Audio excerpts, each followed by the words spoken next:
I'm Whitney, 27, from Boston. I used to help others heal as a physical therapist until my sister Tiffany's harmless prank changed everything. One moment I was swimming, the next, I couldn't feel my legs. When I begged for help, my parents called me dramatic. They always did. But the MRI results, they didn't just validate my pain. They turned my family's perfect life into a criminal case overnight. If you're watching this, where are you from? Hit subscribe and if you've ever not been believed when you were telling the truth. Let me show you how one morning destroyed my life. Growing up in Brookline, a wealthy suburb just outside Boston, my life looked picture perfect from the outside. Our sprawling colonial home with its manicured lawn and heated swimming pool was the envy of the neighborhood. My father, James, was a prominent orthopedic surgeon at Massachusetts General Hospital, respected throughout New England for his innovative techniques. My mother, Diana, divided her time between charity galas and serving on boards of prestigious cultural institutions. To everyone in our social circle, we were the ideal American family. But behind our polished front door, reality told a different story. From my earliest memories, there was always an unspoken hierarchy in our family, and I quickly learned my place within it. My younger sister Tiffany, 5 years my junior, somehow became the sun our family orbited around. Whitney, why can't you be more like your sister? Became the soundtrack of my childhood. While I brought home straight A's, it was Tiffany's B- that earned celebration dinners. When I made the varsity swim team as a freshman, my accomplishment was overshadowed by Tiffany's dance recital the same weekend. The pattern was clear and consistent. Your sister just needs more attention, my mother would say whenever I questioned the disparity. You're so self-sufficient, Whitney. We don't worry about you. This was their twisted compliment, a way to justify their blatant favoritism, while framing it as a testament to my independence. Despite this, or perhaps because of it, I threw myself into academics and athletics, determined to earn the recognition I craved. I graduated at the top of my class and earned a full scholarship to Boston University's prestigious physical therapy program. I chose this field because I understood what it meant to need healing. Throughout my clinical rotations, patients repeatedly commented on my exceptional empathy. "It's like you truly understand pain," they would say. If only they knew how accurate that was. Meanwhile, Tiffany floated through private school with mediocre grades and a growing reputation for entitlement. Her beauty and charisma opened doors that my diligence had to fight for. She crashed 2 cars before turning 20 each time, receiving a newer, more expensive replacement. When she decided college wasn't her thing, after one semester at Emerson, our parents simply nodded and funded her, finding herself year in Europe. The prank started when we were children. Simple things at first: a hidden toy salt in the sugar bowl, the classic hand in warm water while sleeping. As we grew, so did the complexity of our tricks. It became our primary mode of communication, a language of one-upmanship that masked deeper feelings. By adulthood, our pranks had escalated to sophisticated schemes that sometimes took weeks to execute. The summer I turned 20, I replaced Tiffany's expensive face creams with cheap drugstore versions. She retaliated by reprogramming my alarm clock before a crucial exam. When I got my first apartment, I came home to find every item of furniture wrapped in aluminum foil. For her 21st birthday, I arranged for a singing telegram to interrupt her date with a college basketball star she'd been pursuing. Our parents consistently responded the same way to these escalating pranks. If I initiated, I was being petty and immature. If Tiffany did, she was being clever and spirited. This double standard permeated every aspect of our relationship. The week before the incident, I received incredible news. I had been selected for a prestigious research fellowship at the Spaulding Rehabilitation Network, studying innovative approaches to spinal cord injury rehabilitation. The irony of this still haunts me. After years of dedicated work building my practice, this fellowship represented everything I had worked toward. It was validation of my skill, my compassion, and my commitment to helping others heal. For once, I thought my parents would have to acknowledge my success. This wasn't just another A on a report card they could dismiss. This was recognition from the leading rehabilitation specialists in the country. I called my parents immediately after receiving the news, my voice trembling with excitement. My father responded with a distracted, "That's nice, honey." before quickly changing the subject to Tiffany's new job as a hostess at an upscale restaurant, a position I would later learn that he had secured through his connections. Despite this disappointment, I accepted their invitation to spend the following weekend at our family's lake house in New Hampshire. The property had been in my father's family for generations, a stunning waterfront estate on Lake Winnipesaukee. Perhaps in that relaxed setting, away from the distractions of the city, they would finally see me. Little did I know that this weekend would change everything. Not just my career or my family dynamics, but the very foundation of who I was and who I would become. Sometimes the universe has a cruel way of granting wishes. I wanted my parents to see me, to really see me. And in the most horrific way possible, I finally got my wish. The drive to Lake Winnipesaukee that Friday afternoon should have been peaceful.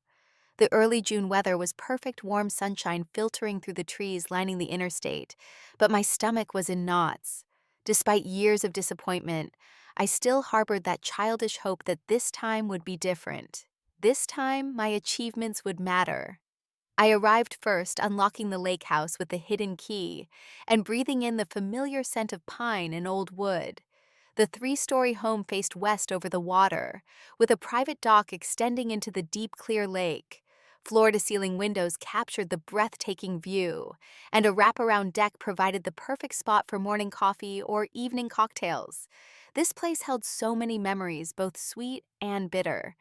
I chose my usual bedroom on the second floor, the smallest one with the best view of the lake. As I unpacked, I heard the crunch of tires on gravel. Looking out the window, I saw my sister's convertible BMW, a graduation gift from our parents, despite her dropping out. Tiffany stepped out, designer sunglasses perched on her head, looking like she'd just stepped off a yacht in the Hamptons, rather than driven 3 hours from Boston. "Whitney, you beat me here," she called out as I came downstairs to greet her. Her hug was enthusiastic, but brief. "Help me with my bags, I brought like way too much stuff." By help, she meant carry everything while she wandered down to the dock to take selfies in the golden afternoon light. Some things never changed. Our parents arrived shortly after my father complaining about traffic, while my mother immediately began rearranging the flowers I'd bought to brighten the kitchen. "These aren't quite right for the space," she muttered, not meeting my eyes. "Tiffany has such a better eye for these things." Dinner that night was a showcase of my invisible status in the family hierarchy. I attempted 3 times to mention my fellowship, but each effort was smoothly redirected to Tiffany's new job, her recent vacation to Miami, or her plans to maybe possibly consider taking classes again in the fall. "You should see how everyone responds to her at the restaurant," my father gushed. "The manager already said she has management potential." I sipped my wine and nodded, the familiar ache of invalidation settling in my chest. "That's great, Tiff," I managed, while under the table, my fingernails dug crescents into my palms. Later that night, I overheard Tiffany and my parents laughing on the deck. Curious, I moved closer to the open window. "She's been going on and on about this fellowship thing to everyone," Tiffany was saying. "You'd think she discovered the cure for cancer or something." "You know your sister," my mother replied, her voice warm with amusement. "Always so serious about everything. Always so desperate for attention," Tiffany added. The sting of their words kept me awake long into the night. By dawn, I gave up on sleep entirely. I pulled on my swimsuit, grabbed a towel, and headed down to the dock. The lake was still and perfect in the early morning light, mist rising from the surface. Swimming had always been my refuge, the one place where the weight of my family's indifference couldn't reach me. I dove in the cold water, shocking my system before giving way to exhilaration. I swam straight out toward the center of the lake, my muscles warming with each powerful stroke. For 30 minutes, I found peace in the rhythm of my breathing and the stretch of my limbs. By the time I turned back toward the dock, the sun had fully risen and I felt centered again. As I approached the dock, something seemed off. It took me several moments to realize what was wrong. The ladder that normally hung from the dock's edge was gone. I treaded water, looking up at the wooden platform a good 4 feet above the water's surface. Without the ladder, there was no easy way to climb up. I called out, hoping someone in the house might hear me, but the distance was too great. After several minutes of treading water, my legs beginning to tire, I noticed the rocky outcropping that extended alongside part of the dock. Perhaps I could use those rocks to climb up. It wasn't ideal they would be slippery with lake water and moss, but it seemed like my only option. I swam to the rocks and found a handhold carefully pulling myself up. The stone was indeed slick, and twice I slipped back into the water. On my third attempt, I managed to get half my body onto a flat section of rock. Progress. Just as I was shifting my weight to climb higher, a shadow fell across me. "Having some trouble there, sis." I looked up to see Tiffany standing on the dock smirking down at me. In her hand was the missing ladder. "Very funny, Tiff. Now, help me up." I called, my arms beginning to shake with the effort of holding myself in place. "Maybe you should say please," she taunted, swinging the ladder slightly. "Tiffany, this isn't funny. The rocks are slippery. I could fall." "Always so dramatic, Whitney." "Fine, I'll put it back." She knelt to reattach the ladder, but as she did, she accidentally knocked her water bottle off the dock. It hit the rock just inches from my hand. The sudden movement startled me. I flinched, my wet hand slipping from its precarious grip. I felt myself falling backward, arms windmilling desperately. For a split second, our eyes met, and I saw Tiffany's expression change from amusement to horror. Then I was falling. My back and head struck the rocks with sickening force. I heard rather than felt my body hit several more outcroppings as I tumbled down toward the water. A blinding white pain exploded in my lower back, unlike anything I'd ever experienced. I remember the cold shock of hitting the water. I remember trying to move my legs to keep myself afloat. I remember the terrifying moment when I realized they wouldn't respond. "Tiffany!" I screamed, panic rising as I struggled to keep my head above water, using only my arms. "I can't move my legs. Help me. Help." As darkness edged my vision, the last thing I saw was my sister's face peering down from the dock, her hand covering her mouth, frozen in shock as I fought to stay conscious in the suddenly hostile waters of the lake that had always been my sanctuary. "Stop splashing around like that, Whitney. You're getting water everywhere." Those were the first words my mother said as she and my father finally reached the dock. Not concern, not alarm, just annoyance at the mess I was making as I fought to keep my head above water with only my arms. Tiffany had eventually snapped out of her shock enough to throw me a life preserver, which I clung to desperately while screaming for help. It took what felt like an eternity for my parents to appear. "Dad!" I gasped, terror making my voice shrill. "I hit my back on the rocks. I can't feel my legs. I can't move them." My father, the surgeon, squinted down at me with clinical detachment. "Let's get you out of there first before making diagnoses." Together, he and Tiffany managed to pull me from the water onto the dock. The process was excruciating as they grabbed my arms and hauled me up like a sack of potatoes, my lower body completely unresponsive. I screamed when they dragged me across the wooden planks, the rough surface scraping against my skin. "For goodness sake, Whitney, it can't hurt that much," my mother said, her arms crossed over her expensive silk robe. "You're getting everyone worked up over nothing." My father knelt beside me, his fingers prodding my legs with professional efficiency. "Can you feel this?" he asked, pinching my calf hard enough to leave a mark. I shook my head, tears streaming down my face. He moved his hand to my thigh, pinching again. "Nothing." "I need to go to the hospital," I pleaded. "Please, Dad, something's really wrong."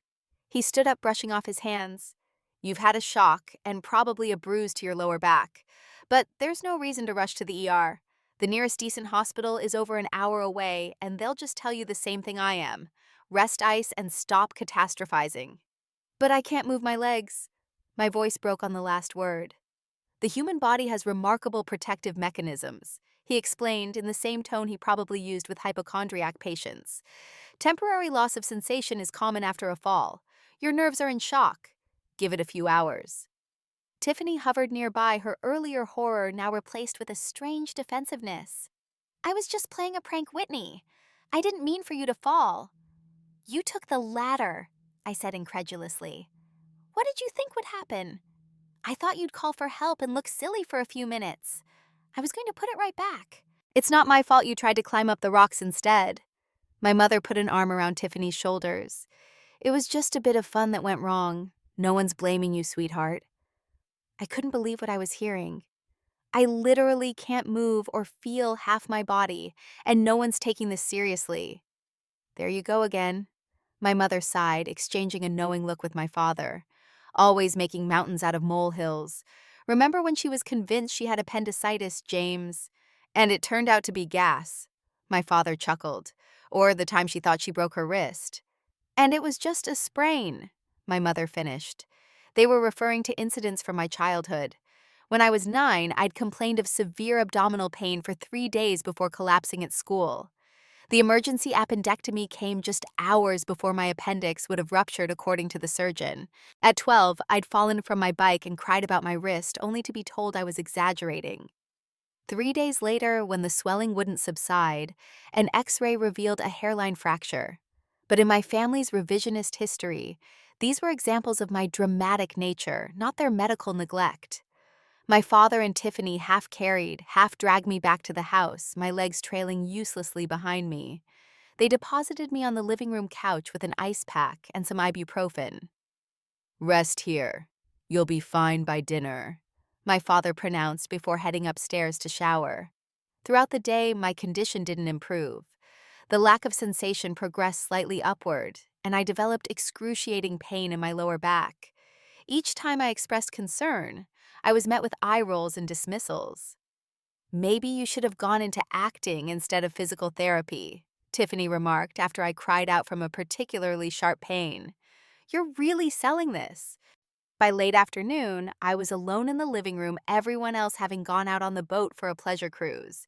Fresh air would do you good, my mother had suggested. But if you're determined to play invalid, we won't force you. With shaking hands, I reached for my phone and called Ashley, my best friend since college, who happened to be visiting her parents just 30 minutes away. "Ash," I whispered when she answered, afraid my family might return and overhear. "I need help. Something's really wrong and my family won't listen." "What's going on?" Her normally cheerful voice immediately sharpened with concern. Through tears, I explained what had happened and my family's response. "Are you kidding me? I'm coming right now. This is insane, Whitney." "They'll be angry," I warned her. "Let them be angry. I'd rather have them angry than you paralyzed." When Ashley arrived an hour later, the boat was just returning to the dock. She gasped when she saw me pale and sweating on the couch. "Oh my God, Whitney." She knelt beside me, her trained nurse's eyes taking in my condition.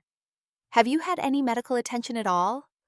"Just my dad's professional opinion that I'm being dramatic." The front door opened as my family returned, laughing about something that had happened on the lake. Their smiles faded when they saw Ashley. "What's going on here?" my father demanded. "I'm taking Whitney to the hospital," Ashley stated, her voice leaving no room for argument. "Now." "That's completely unnecessary," my mother began, but Ashley cut her off. "With all due respect, Mrs. Carlisle Whitney hasn't been able to move her legs for over 8 hours. As a nurse, I can tell you that spinal injuries have a critical window for treatment. Every minute we delay could mean permanent damage." "I am a surgeon," my father bristled. "If my daughter needed medical attention, don't you think I would know?" Ashley met his gaze steadily. "Then you, of all people, should know that spinal injuries require immediate imaging that you can't provide in your living room." A tense silence followed. "Fine," my father finally said. "If it will put an end to this drama, take her. But don't expect us to sit around in some ER for hours over a bruised back." Ashley's jaw clenched, but she simply nodded and began gathering my things. With the help of my sister, who suddenly seemed uncertain, they managed to get me into Ashley's car.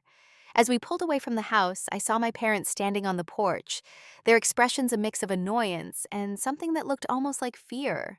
It would be the last time I would see them as the people I thought they were, the last moment before the truth would shatter our family's carefully constructed facade forever. The difference between my family's dismissal and the hospital staff's immediate concern was jarring. The moment Ashley helped me through the emergency room doors of Lakes Region General Hospital, telling them I couldn't move my legs after a fall, the atmosphere changed from casual Friday night to crisis mode. "Possible spinal cord injury," the triage nurse called out, and suddenly I was surrounded by medical professionals being carefully transferred to a backboard and fitted with a cervical collar. "How long ago did this happen?" a doctor asked, shining a light into my eyes. "About 9 hours," Ashley answered when I couldn't speak through my tears. The doctor's face darkened. "And you're just coming in now?" "My father is a surgeon," I managed to explain. He said I was fine. The doctor exchanged glances with a nurse, but said nothing more as they wheeled me away for immediate imaging. Ashley squeezed my hand before they took me. "I'll be right here," she promised. "You're getting help now." The MRI machine was claustrophobic and terrifying. As I lay inside the loud, cramped tube, I couldn't stop the tears. What if they found nothing? What if my family was right and this was all in my head? What if I was permanently damaged because they hadn't believed me? After the MRI, I was wheeled into a curtained area to await results. A kind-faced nurse checked my vital signs and gently asked about the circumstances of my injury. "My sister took the ladder from our dock as a prank," I explained, my voice hollow. "When I tried to climb up using the rocks, I fell." "And no one took you for medical attention?" she asked, her pen pausing over my chart. "My father said I was being dramatic." Something flickered across her face, anger perhaps, before she composed herself. "The doctor will be with you as soon as the radiologist reads your scans." It was another hour before the doctor returned, accompanied by a specialist who introduced himself as Dr. Newman, a neurologist. Their serious expressions told me everything before they spoke a word. "Ms. Carlisle, we have the results of your MRI." Dr. Newman began, his voice gentle but grave. "You have a severe spinal cord injury at the T12L1 level. There's significant compression and what appears to be a fracture of the vertebra." The words washed over me like ice water. "What does that mean?" I asked, though part of me already knew. "It means you need emergency surgery to stabilize your spine and relieve the pressure on your spinal cord. Without immediate intervention, the damage could become permanent." "Is it not already permanent?" My voice sounded strange, detached. Dr. Newman's eyes were compassionate but honest. "There's already significant damage. With surgery and rehabilitation, you may regain some function, but I need to be clear, this type of injury often results in some degree of permanent paralysis." The room seemed to spin around me. If I had come in right after it happened, would it have made a difference? The doctors exchanged glances. "Early intervention is critical in spinal cord injuries," Dr. Newman said carefully. "The sooner we can relieve pressure on the cord, the better the prognosis. 9 hours is a significant delay." I closed my eyes, processing the reality that my family's dismissal of my pain might have cost me the ability to walk again. "We need to prep you for surgery immediately," the ER doctor added. "Is there someone we should call family?" "Ashley Cooper, my friend who brought me in," I said automatically. Then reluctantly, "And I suppose my parents. They're my emergency contacts." As they prepared me for surgery, a nurse helped me sign consent forms, the pen awkward in my trembling hand. I felt strangely calm now, as though I were watching this happen to someone else. Within 30 minutes of the diagnosis, my parents burst into the pre-op area, their previously dismissive attitudes replaced by panic. My mother's face was streaked with hastily applied makeup, as though she'd prepared for a public appearance. "Whitney, darling!" she cried, reaching for my hand. I didn't return her grip. "We came as soon as they called. They're saying you need surgery." My father stepped forward, his authoritative demeanor firmly in place. "I want to see the scans," he demanded of a nearby nurse. "And I want to speak with the surgeon. I'm Dr. James Carlisle from Mass General." Dr. Newman appeared, tablet in hand. "Dr. Carlisle, I presume I'm Dr. Newman Neurosurgery. I'd be happy to show you your daughter's images."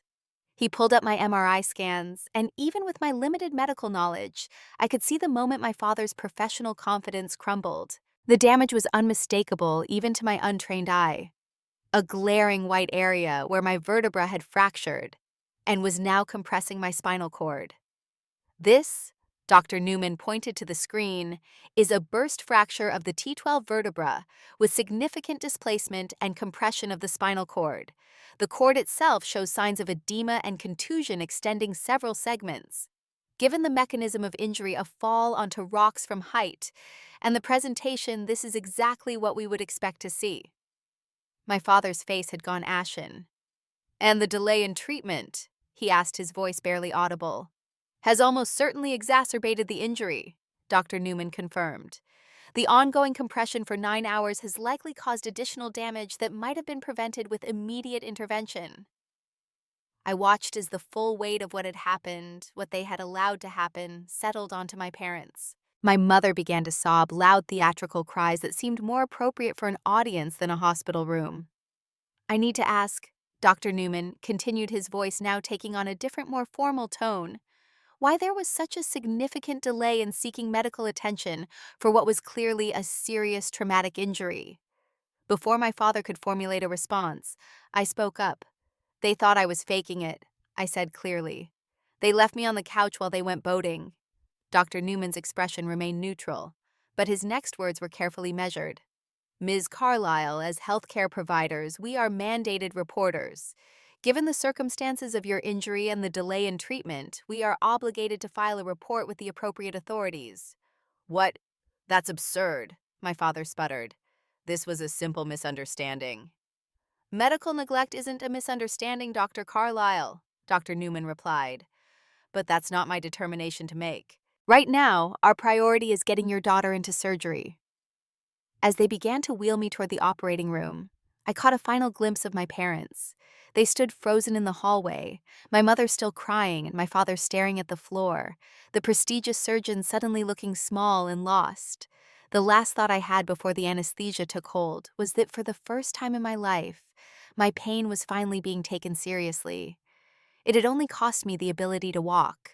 I woke up in the recovery room, the beeping of monitors, and the sterile smell of disinfectant confirming I wasn't in some terrible dream. When I tried to move my legs, the complete absence of sensation below my waist confirmed the nightmare was real. A nurse noticed I was awake and came to check my vitals. The surgery went well, she said gently. Dr. Newman will be by soon to discuss everything with you. I nodded, unable to form words through the fog of anesthesia and grief. She squeezed my hand before moving on to another patient. Hours later, after being transferred to a private room, I received a string of visitors. Dr. Newman explained the surgery in detail, how they had stabilized my spine with rods and screws, removed bone fragments, and relieved the pressure on my spinal cord. The cord itself was significantly damaged, he explained carefully. While we've done everything surgically possible, I want to be realistic about your prognosis. You're likely looking at partial paralysis of the lower extremities. With intensive rehabilitation, you may regain some function, but full recovery is unlikely. I absorbed this information with strange detachment. My career as a physical therapist had taught me enough about spinal cord injuries to understand what he wasn't explicitly saying: I would probably never walk normally again. Next came Ashley, her eyes red from crying, but her smile brave. You're going to get through this, she promised, taking my hand. And I'll be with you every step of the way. There might not be many steps, I replied, attempting dark humor. Then I'll be with you every wheel turn, she countered, and somehow we both managed to laugh through tears. Late afternoon brought a surprise visitor, a woman in a crisp suit, who introduced herself as Detective Rivera from the county sheriff's office. I understand this is difficult timing, she said, pulling up a chair beside my bed, but I need to ask you some questions about the circumstances of your injury. Am I in trouble? I asked, confused. Not at all, she assured me. We're investigating the delay in your medical treatment. The hospital filed a mandatory report of suspected medical neglect. Over the next hour, I recounted everything: the prank, the fall, my family's dismissal of my symptoms, being left alone while they went boating. Detective Rivera recorded our conversation and took detailed notes, her expression giving away nothing. Would you be willing to give a formal statement once you're feeling better? She asked when we finished. Yes, I said, surprised by my lack of hesitation. I want there to be a record of what happened. After Detective Rivera left, a social worker arrived to discuss my immediate needs and long-term care options. The reality of my new life was beginning to take shape, and it was overwhelming. That evening, my parents returned looking haggard and subdued. My father had seemingly aged years in a day, his confident posture replaced by a stooped, defeated slump. My mother's perfect appearance had crumbled. Her makeup was smudged, her designer outfit wrinkled. The police came to the lake house, my father said without preamble. They questioned us for hours about what happened to you. I said nothing, waiting. They're saying we could face charges, my mother whispered, incredulous. Criminal charges. for a family misunderstanding. A misunderstanding? I repeated flatly. Is that what you call ignoring your daughter when she tells you she can't move her legs? Whitney, you have to understand, my father pleaded. I made a mistake. A terrible, inexcusable mistake. But I never imagined. That's the problem, isn't it? I interrupted. You never thought about me at all. Neither of you ever did. My mother began to cry again. How can you say that? We've given you everything. Except belief, except trust, except the basic dignity of taking me seriously when I was terrified and in pain. My voice remained steady, the words flowing from a well of hurt so deep it had no bottom. We need to present a united front. My father said, his surgeon's pragmatism reasserting itself. If you tell the police this was all a misunderstanding, they'll drop the investigation. I stared at him in disbelief. You want me to lie to protect you after what happened? To protect our family, he corrected. Think of what this will do to Tiffany's future if your parents are charged with a crime. The mention of my sister sparked another realization. Where is Tiffany anyway? My parents exchanged glances. She's very upset, my mother said carefully. The police questioned her separately. She told them about removing the ladder. Did she tell them it was just the latest in a long line of pranks you encouraged? I asked bitterly. She also told them, my father continued, ignoring my question, that she heard us dismissing your concerns before the fall, that we knew about her prank and laughed it off. This new information struck me like another physical blow. You knew before I fell. My mother had the grace to look ashamed. Tiffany mentioned at breakfast that she was going to play a little joke on you. We didn't think anything of it. Get out, I whispered. Whitney, please. Get out! I shouted, triggering alarms as my heart rate spiked. A nurse rushed in, assessing the situation quickly. I think you need to leave, she told my parents firmly. Ms. Carlisle needs rest. As they reluctantly backed toward the door, I called after them. And tell Tiffany she can save her apologies. I don't want to see any of you. After they left, I broke down completely sobbing until exhaustion claimed me. When I woke hours later, darkness had fallen, but I wasn't alone. Ashley sat in a chair beside my bed, scrolling through her phone. Hey, she said softly when she saw I was awake. I told them I was your sister, so they'd let me stay after visiting hours. In that moment, I realized that family isn't always defined by blood. Sometimes it's defined by who stays when everyone else walks away. The following days brought a flurry of developments. A prosecutor from the district attorney's office came to discuss potential charges against my parents' child endangerment since Tiffany was still under 23, and criminal medical neglect being the most serious. Tiffany, who finally visited with puffy eyes and a trembling lip, faced possible charges of reckless endangerment.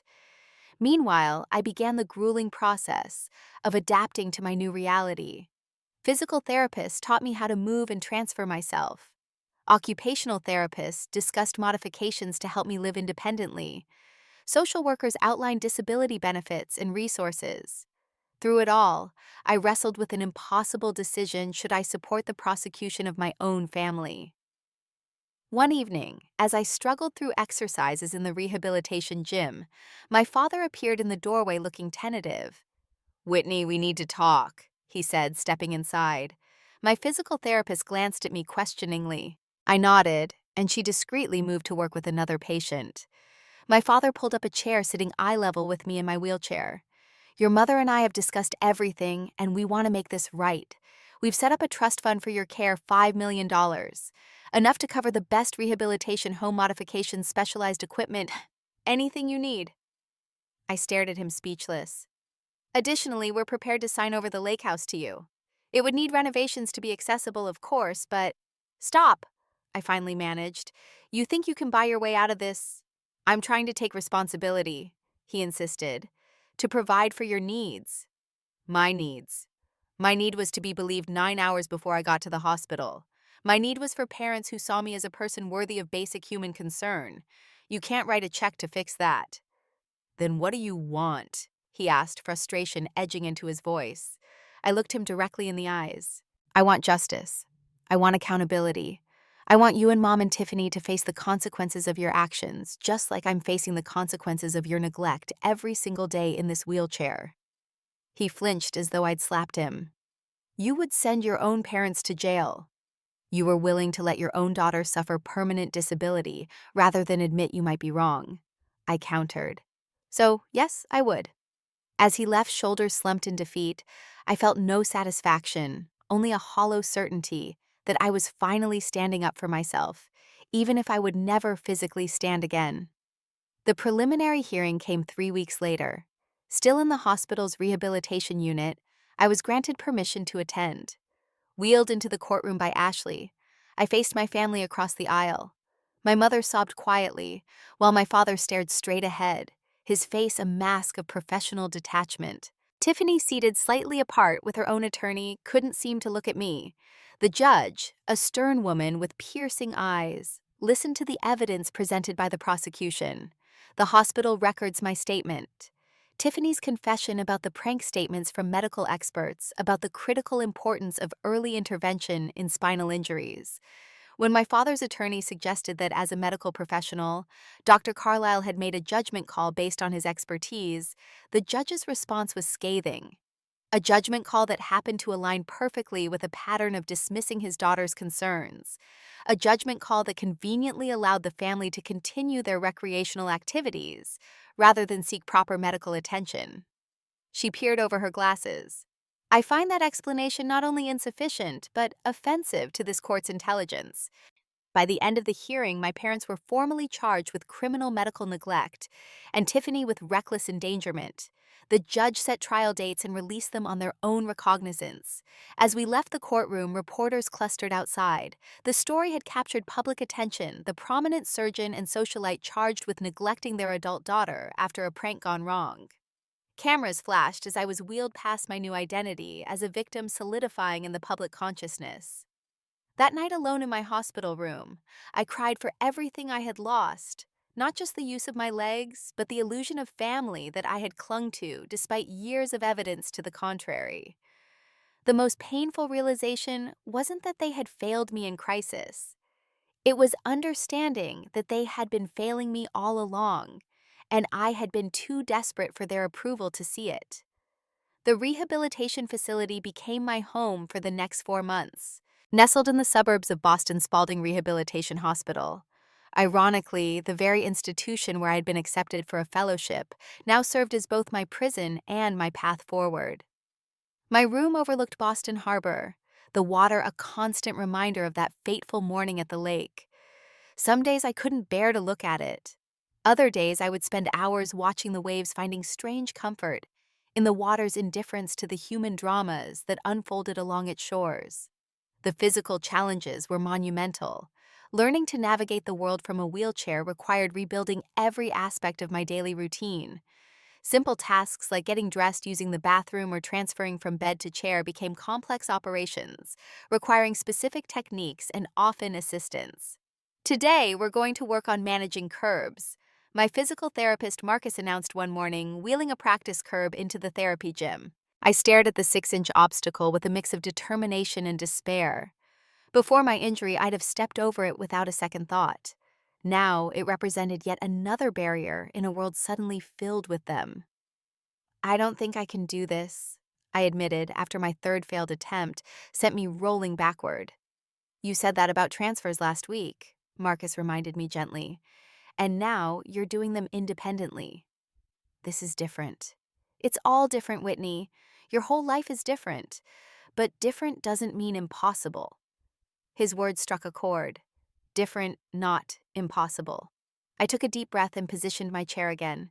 The physical pain was constant, but manageable with medication. The emotional pain was another matter. Depression settled over me like a heavy blanket, smothering my naturally optimistic nature. I cried daily sometimes, from frustration over a failed therapy exercise, sometimes from grief over my lost career, sometimes from the sheer unfairness of it all. The hospital psychologist Dr. Patel became my lifeline. In her quiet office surrounded by plants and soft lighting, I could express the darker thoughts that I hid from everyone else. "I keep thinking about what my life would have been like," I confessed during one session. The fellowship, my career, maybe eventually a family of my own. All of it changed in an instant because my sister wanted to play a prank. It's natural to grieve for the future you expected. Dr. Patel nodded. But remember, you're still the same Whitney with the same intelligence, compassion, and determination. Those qualities will serve you in whatever future you create now. If my own family couldn't love me properly when I was whole, who will want me now? I asked, voicing my deepest fear. The people who see your value beyond your physical abilities, she replied simply. And perhaps more importantly, you need to want yourself first. As the weeks passed, I gradually began to find moments of acceptance amid the grief. I connected with other patients, particularly a young woman named Samantha, who had been paralyzed in a car accident 2 years prior. Now working as a rehabilitation nurse at Spalding, she provided living proof that there was life-meaningful, joyful life after spinal cord injury. The first year is the hardest, she told me over coffee in the hospital cafeteria. You're not just learning how to live with paralysis. You're discovering who you are beyond your disability. I don't know who that is yet, I admitted. You will, she promised, and she might surprise you with her strength. My parents attempted to visit several times during my rehabilitation, but I refused to see them. Their attorneys had made multiple settlement offers, each more generous than the last, clearly hoping to convince me to drop my support for the criminal charges. I declined every offer. Tiffany, however, I did agree to see once. She came alone without our parents' knowledge, bringing a small plant and an envelope. I know you probably hate me. She began, her usual confidence nowhere to be seen. I would hate me too. I don't hate you, I said truthfully. I just don't understand you. Any of you.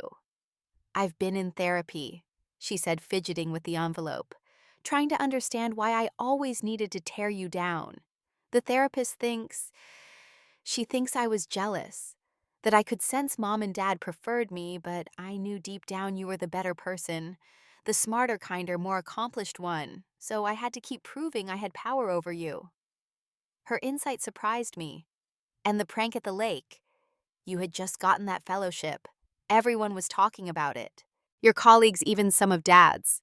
I heard him on the phone being asked about his brilliant daughter, the researcher, and I just snapped. Her voice broke. I never, ever meant for you to get hurt. I swear it, Whitney. I believed her, strangely enough. The prank had been cruel and childish, but the catastrophic outcome had never been her intention. What's in the envelope? I asked, nodding toward her hands. My statement to the prosecutor, she said, sliding it across the table. The full truth. About how Mom and Dad knew about the prank beforehand. About how they dismissed your symptoms even when I was begging them to take you to the hospital. About the years of them enabling my behavior while undermining yours. She took a shaky breath. I'm pleading guilty to the charges against me. No deals, no reduced sentence. I stared at her, genuinely shocked. Why? Because it's the right thing to do, she said simply. And because for the first time in my life, I want to take responsibility for my actions instead of being protected from them. As she left, I found myself wondering if this tragedy might ultimately save Tiffany from becoming the entitled, emotionally stunted person our parents had been grooming her to be. 4 months after surgery with limited sensation in my upper thighs, but still no movement below the knees, I was discharged from inpatient rehabilitation. Ashley had converted her first-floor home office into a bedroom for me, until I could find accessible housing of my own. The day before my discharge, I received an unexpected visit from a reporter named Jordan from the Boston Globe, who had been covering the criminal case against my family. Ms. Carlyle, I know this is unorthodox, she said after introducing herself, but I believe your story could help others who have experienced medical gaslighting. Medical gaslighting. It's when healthcare providers, or in your case family members with medical authority, dismiss, deny, or downplay a patient's symptoms. It happens disproportionately to women and minorities, and it can have devastating consequences, as you know all too well. I considered her words. Throughout my ordeal, I had focused on my personal betrayal, the specific dynamics of my dysfunctional family. I hadn't considered the broader implications, how my experience might reflect a larger pattern affecting countless others. What did you have in mind? I asked cautiously. An in-depth piece about your experience and the ongoing criminal case. Your perspective as both a victim and a healthcare professional would provide valuable insight. I'd need to think about it. I hedged, uncertain about putting my private pain on public display. Of course, she said, leaving her card. But consider this: how many others might be suffering right now, being told their pain isn't real, their concerns aren't valid. Your story could give them the courage to advocate for themselves before it's too late. That night, I couldn't sleep. Jordan's words echoing in my mind. How many others? How many people disbelieve their suffering prolonged unnecessarily? How many might I help by speaking out? In the morning, I called the number on her card. I'll do the interview, I told her. But I want to focus on more than just my family's failures. I want to talk about the systemic issues that allow medical gaslighting to happen and what people can do to protect themselves. That sounds perfect, Jordan agreed. When would you like to start? How about now? I said, surprising myself with my certainty. I've been silent long enough. 1 year after the fall, that changed everything, I sat in my wheelchair on the stage of a TEDx conference in Boston, about to address an audience of healthcare professionals, advocates, and survivors. The journey to this moment had been arduous, filled with both victories and setbacks, but I was no longer the same person who had stood on that dock 12 months ago. The interview with Jordan had been just the beginning. Published in the Boston Globe, my story quickly went viral, resonating with thousands who had experienced similar dismissal of their symptoms. Overnight, I became the reluctant face of a movement against medical gaslighting. Television appearances followed, then speaking invitations, and finally, the opportunity to testify before the state legislature on a bill strengthening patients' rights and medical accountability. Meanwhile, my personal recovery continued. While I had regained some sensation in my upper legs, I remained primarily wheelchair dependent, with limited ability to stand or take steps even with assistive devices. The prognosis remained unchanged. I would likely never walk normally again. Yet somehow, that reality no longer devastated me the way it once had. Perhaps because I had found a new purpose, a way to transform my personal tragedy into meaningful change. My parents' criminal case concluded 6 months after the incident. With overwhelming evidence against them, including Tiffany's testimony, they accepted a plea deal guilty to criminal medical neglect, with a suspended sentence, substantial community service hours, and professional probation for my father. The public humiliation was perhaps the harshest punishment for them. My father's prestigious hospital significantly restricted his privileges, and my mother was quietly asked to resign from her various board positions. Their carefully cultivated social standing collapsed like a house of cards. Tiffany, true to her word, pleaded guilty to reckless endangerment and received probation along with community service at a spinal cord injury rehabilitation center. She embraced her sentence with surprising grace, eventually enrolling in nursing school with a focus on rehabilitation medicine. Our relationship remained complicated. Some days I could see her as the confused, insecure young woman trying to find her way out of our parents' toxic influence. Other days I couldn't look at her without remembering the terror of that moment on the rocks. Forgiveness, I had learned, wasn't a single decision, but a daily practice, uneven and imperfect. My own life had taken a direction I never could have anticipated. Unable to continue as a practicing physical therapist, I channeled my medical knowledge into advocacy work, founding a nonprofit organization called Believed, dedicated to combating medical gaslighting and supporting victims. Through this work, I connected with countless others whose pain had been dismissed, whose symptoms had been attributed to anxiety or imagination, until serious, sometimes irreversible damage occurred. Together, we were building a community of support and pushing for systemic changes in how the medical establishment responds to patients' reports of pain and disability. My new apartment, designed specifically for wheelchair accessibility, became a symbol of my independence.